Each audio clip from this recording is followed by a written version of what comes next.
Chicago, 1954. When Montrose Turner goes missing, his 22-year-old son and Army veteran Atticus goes searching for him.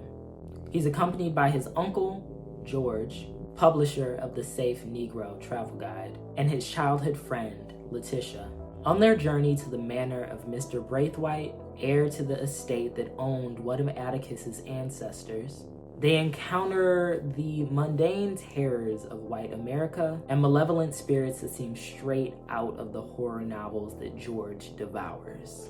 Honestly, I've got to admit, I watched the television show before I got into Lovecraft Country. And I'm very, very glad I did, because my anxiety would have been off of the roof with all of the different changes that were made between the novel and the television adaptation. Overall, I really did enjoy Lovecraft Country. So I'm gonna give you guys a review, and if you were interested in hearing what I liked and also what I disliked about Lovecraft Country by Matt Ruff, keep watching. Make sure that you press that like button, press that subscribe button if you haven't already, and drop a comment in the comment section below. Have you read Lovecraft Country? Have you checked out the series, or are you interested in either of them? So we're going to get right into this review. So without further ado, let's get into it.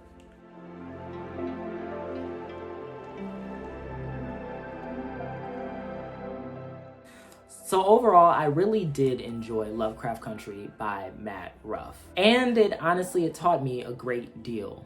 I really enjoyed the way that Matt Ruff made various literary references from the past, talked about authors and their racist history, the discussion of many historical events like the Tulsa riots, and even some nods to the very racist caricatures that were used as marketing tools, like the fact that there were these things called niggerhead oysters that were actually produced by the Niggerhead Company.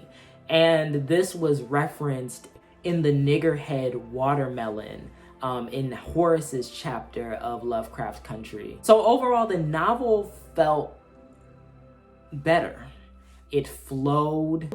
It felt a little bit more effortless in terms of the references and the horror, the characters. And what I will say is, and kind of what you will always get with a novel, is the characters are a lot more fleshed out. You get to learn about them more. You get to see them in action in everyday life, while a series usually just tries to get to the main points, get to the action, and then move right along.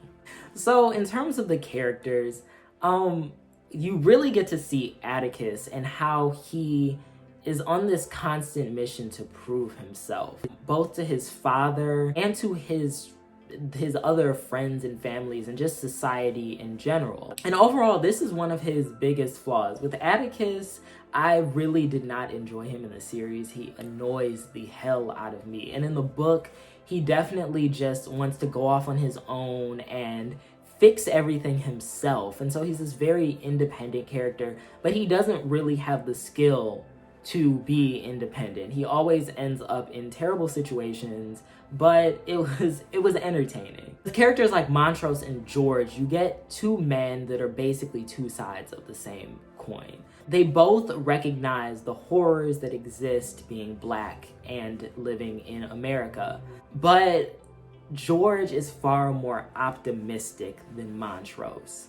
Montrose really wants to be able to protect his son, and he's very frustrated by the fact that Atticus loves these books by like Lovecraft and all of these different sci-fi and horror writers that hated Black people. And he really doesn't want his son to be a pushover, and you constantly see this time and time again, them arguing about Atticus's actions, which you get this really interesting father-son relationship that's still like steeped in this trauma from Montrose's own past. And in the show, you get a completely different dynamic and different trauma that is really informing a lot of Montrose's choices and the way that he treats his own son. But Montrose constantly berates the books that Atticus chooses to read, and right in the beginning, we sort of addressed H.P. Lovecraft, which I have actually been attempting to read some Lovecraft. If you see back there, I actually have a complete collection of H.P. Lovecraft's writing that I picked up from the library. And I got 2 other collections of H.P. Lovecraft's writing, and I've been trying to like read it so that I can talk a little bit more about Lovecraft. But at the end of the day, H.P. Lovecraft was a straight up racist. And you can see his xenophobia and the way that he viewed Black people as inferior, even in his writing.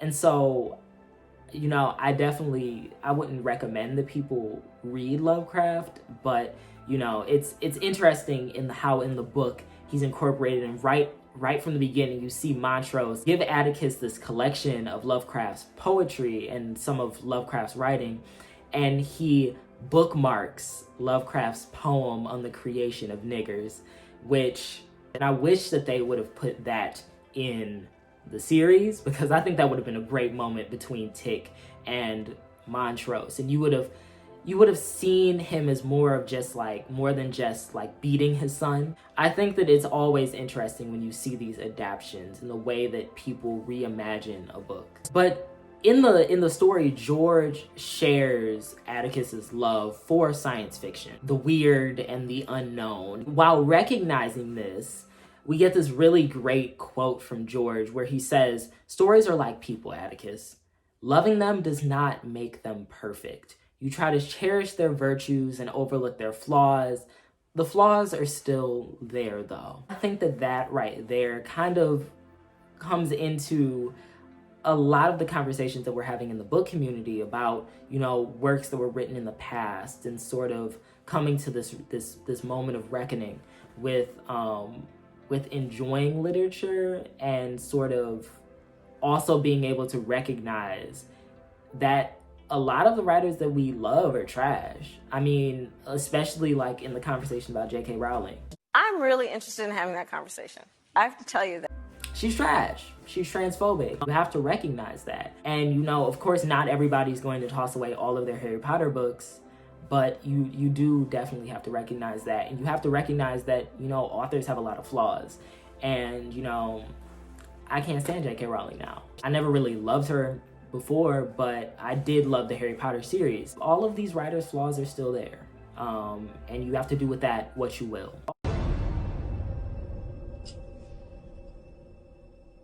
Anyways, thank you. Back to what I was saying. Overall, Hippolyta remains the superior character of this novel. She's great in the series. She's dynamic. She's curious. She's such a lovely character. And sort of reading her backstory and seeing why she loves astronomy, and just her relationship with her father, and that sort of being the basis for her interest in the world around her and space, and the whole naming of Pluto thing. It was so good. I definitely need like a spin-off series.